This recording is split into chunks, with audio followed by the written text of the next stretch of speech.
If you get up in the morning and if you think only good thoughts, किसी के लिए बुरा मत सोचो, सिर्फ अपना अच्छा सोचो।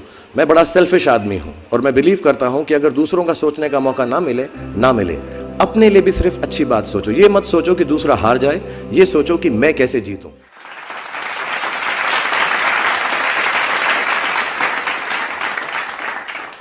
कि जब मैं सुबह उठता हूं तो यही सोचता हूं कि जो मैं करने जा रहा हूं उसके अंदर कोई अच्छी बात है या नहीं।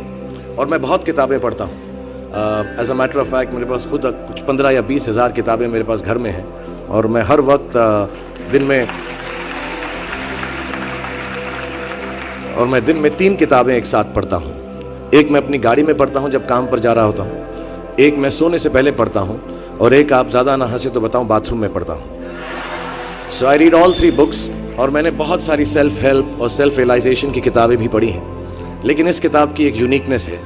हर किताब यही कहती है कि अच्छा सोचो, अच्छा दिमाग मिलाओ, अच्छी विचारधारा रखो, लेकिन ये किताब के अंदर बताया गया है कि किस तरह वो विचारधारा आपके अंदर उत्पन्न हो सकती है। How can this be created from the inside. And the second unique quality of this book is कि ये सब कहना बहुत अच्छा है कि अच्छी विचारधारा रखो, लेकिन हमारे अराउंड इतनी नेगेटिविटी रहती है, हम हमेशा बुरे ख्याल इंसान को बहुत जल्दी आ जाते हैं।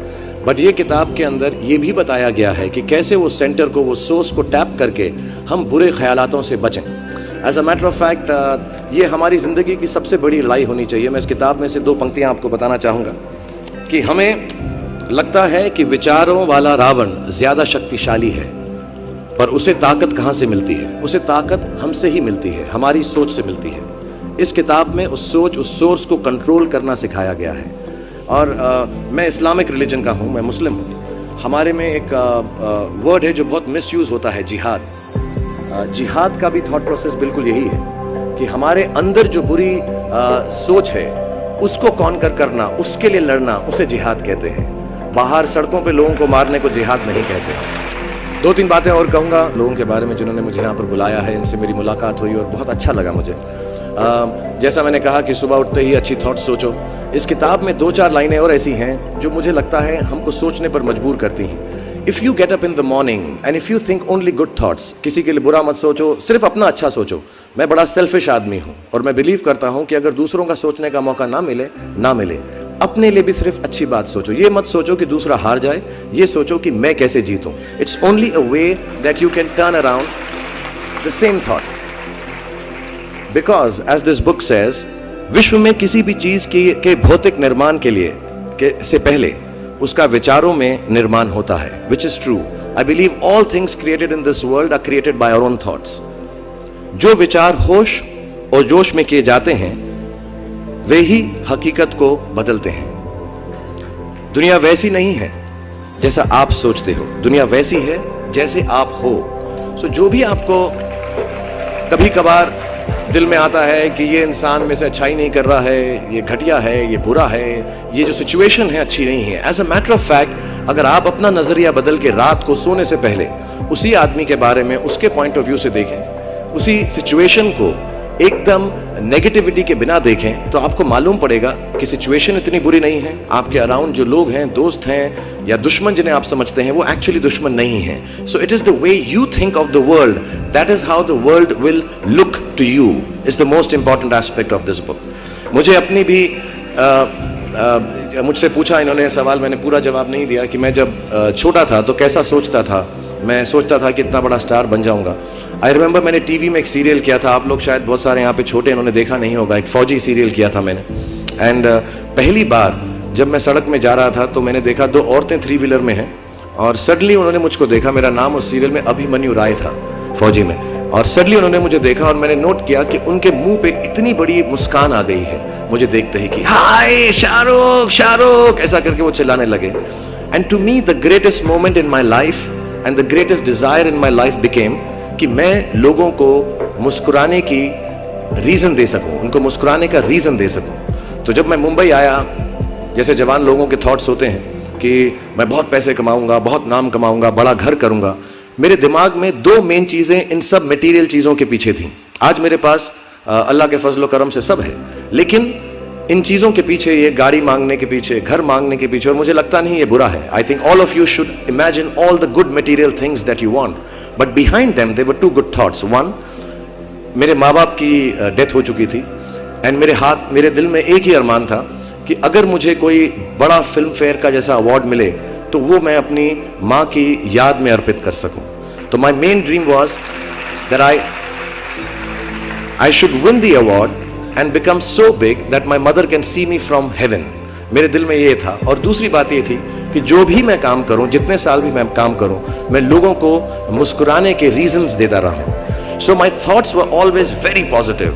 My reasons were very, very clear कि I will do this to bring smiles to people's faces. And that's the God's honest truth. Today sometimes I don't need any of it, but I keep working day and night, 20 hours a day. मेरे बेटे का जन्मदिन था परसों और उसने कहा आप मेरे साथ नहीं हो। नहीं, मैंने कहा मैं काम पे जाऊंगा बिकॉज लोगों की मुस्कुराहट मेरे लिए सबसे ज्यादा अहम है। So if you have a good reason,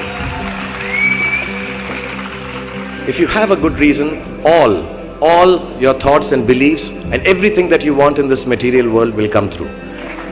जितने भी जवान पीढ़ी के लोग यहाँ पर हैं मेरे जैसे जो 20-22 साल के हैं, उन सब से मैं यही गुजारिश करूंगा कि प्रैक्टिकल पर्पसफुलनेस, कि जो काम आप कर रहे हैं उसका कहीं ना कहीं नतीजा अंजाम मिलना बहुत ज़रूरी है। अगर आप 8 घंटे काम कर रहे हैं तो उसकी आपको तनख्वाह मिलनी चाहिए।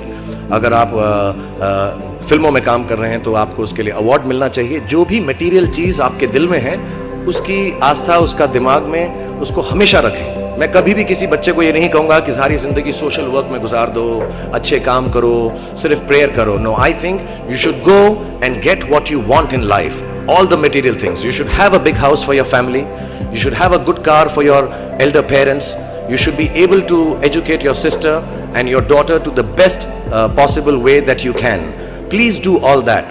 But somewhere in your heart, remember that each job that you do, जो भी कार्य आप करें, जो भी काम आप करें, उससे कहीं ना कहीं ह्यूमैनिटी का कुछ ना कुछ पॉजिटिव होना जरूरी है। कहीं ना कहीं पर उनका बढ़ावा होना जरूरी है। If you keep that thought in mind, मैं भी आपको बताऊंगा, कुछ लोगों ने स्टीव जॉब्स के बारे में सुना होगा। अभी रिसेंटली उनका देहांत हुआ। उनको कैंसर था, पैनक्रियाटिक कैंसर था एंड उन्होंने एप्पल कंपनी सबसे बड़ी कंपनी मानी जाती है दुनिया के अंदर आजकल।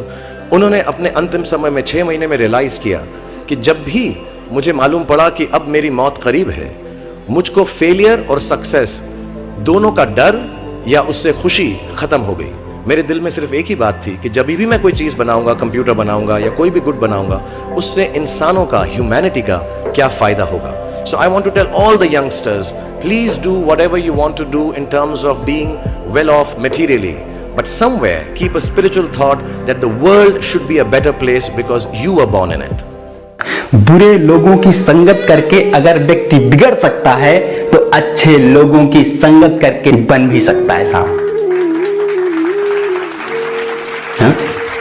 आप किसी मिडिल क्लास व्यक्ति के पास जाइए, आप किसी एवरेज पर्सन के पास जाइए, बोलिए साहब संगत का असर क्या होता है, बोलेगा ना जी ना, कभी मत करना, संगत का असर बड़ा खराब होता है। यही बोलेगा ना, 99% यही बोलेगा। अब जाओ किसी सफल आदमी के पास जाओ और बोलो, सेम सवाल करो कि साहब संगत का असर क्या होता है, बोलेगा साहब 1 नंबर की चीज है, अगर बन जाए ना तो आदमी कामयाब हो सकता है। इसको बोलता हूं positive attitude. There is a basic difference between successful person and failure. एक बाप अपने बच्चों को यही सिखाता है कि बेटा संगत का असर बड़ा खराब होता है, संगत से आदमी बिगड़ सकता है। क्यों? क्योंकि उसको पता है कि मोहल्ले में सब नालायक लोग रहते हैं। हमारे पिताजी हमको यही सिखाते थे, बेटा संगत का असर बहुत खराब होता है।